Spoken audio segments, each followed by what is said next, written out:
नमस्कार, आप देख रहे हैं आवाज इंडिया, देश की भरोसेमंद आवाज। और मैं आपके साथ हूँ इशिता चक्रवर्ती।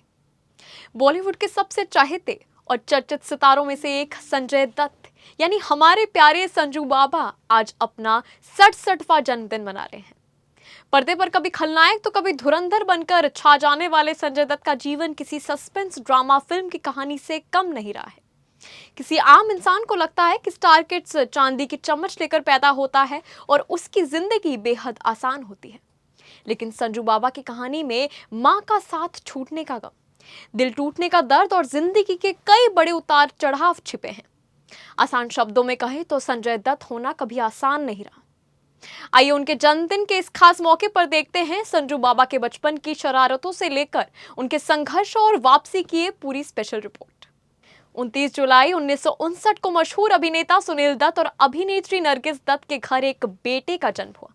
बेटे के जन्म से पहले सुनील और नरगिस ने शमा नाम की मैगजीन के जरिए फैंस से नाम के सुझाव मांगे थे। देश भर से आए ढेरों सुझावों में आखिरकार नाम चुना गया संजय। मात्र 12 साल की उम्र में संजय दत्त ने अपने पिता की फिल्म रेशमा और शेरा 1971 में कव्वाली गायक के छोटे से रोल से सिल्वर स्क्रीन पर कदम रखा था। लेकिन बचपन से ही संजय खिलौनों और शरारतों के शौकीन थे। एक बार खेल खेल में उनके हाथ पिता की लाइसेंसी बंदूक लग गई और गलती से गोली चल गई, जिससे घर की नौकरानी जख्मी हो गई। हालांकि दत्त परिवार ने उसका इलाज कराया और मामला सुलझ गया। घर पर होने वाली पार्टियों में आने वाले सेलेब्स को देखकर संजू ने छिपकर सिगरेट के बड से स्मोक करना शुरू कर दिया। पिता सुनील दत्त की पिटाई का भी उन पर कोई खास असर नहीं पड़ा। संजू की बिगड़ती आदतों और शरारतों से परेशान होकर सुनील दत्त ने अपनी पारिवारिक मित्र और तत्कालीन प्रधानमंत्री इंदिरा गांधी से सलाह ली। इंदिरा गांधी के कहने पर संजय को हिमाचल प्रदेश के प्रतिष्ठित लॉरेंस स्कूल सनावर बोर्डिंग भेज दिया गया। लेकिन वहां भी शरारतें बंद नहीं हुई। हफ्ते में मिलने वाले महज 2 रुपए के जेब खर्च से संजू अपने दोस्तों के साथ स्कूल की बाउंड्री पार कर कसौली के पास जापली गांव भाग जाते थे और देसी शराब व सिगरेट खरीदते थे। संजय को सही रास्ते पर लाने के लिए सुनील दत्त ने उन्हें 1981 में फिल्म रॉकी से बतौर एक्टर लॉन्च किया। लेकिन किस्मत को कुछ और ही मंजूर था। फिल्म रिलीज होने के ठीक 3 दिन पहले उनकी मां नरगिस का देहांत हो गया और वो अपने बेटे की पहली फिल्म नहीं देख सकी। इस दुख ने संजय को बुरी तरह तोड़ दिया और वे ड्रग्स की गहरी दलदल में फंसते चले गए। एक समय ऐसा आया जब शराब और ड्रग्स के ओवरडोज के कारण संजय लगातार 2 दिनों तक सोते ही रह गए।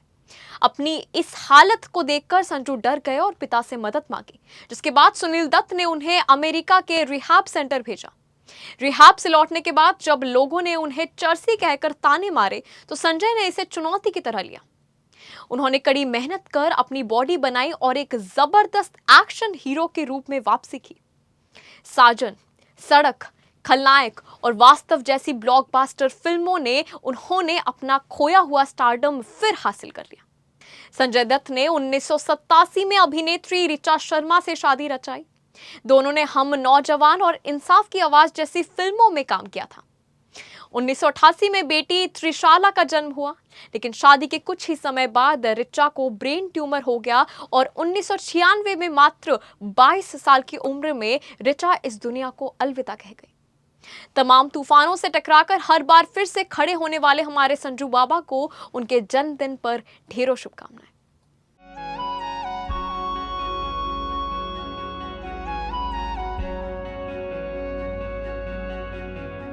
आवाज इंडिया, आवाज इंडिया, आवाज इंडिया, आवाज इंडिया, इंडिया, आवाज इंडिया। संजय दत्त के जीवन से इस दूसरी कड़ी में आपका स्वागत है। पहले भाग में आपने देखा कि कैसे संजय दत्त ने अपनी शुरुआती दिनों में मुश्किलों का सामना किया। अब पार्ट 2 में बात करेंगे उनके प्यार, ब्रेकअप, दूसरी और तीसरी शादी से लेकर 45 साल लंबे फिल्म सफर और बॉक्स ऑफिस पर उनके धुरंधर बनने की दास्तान।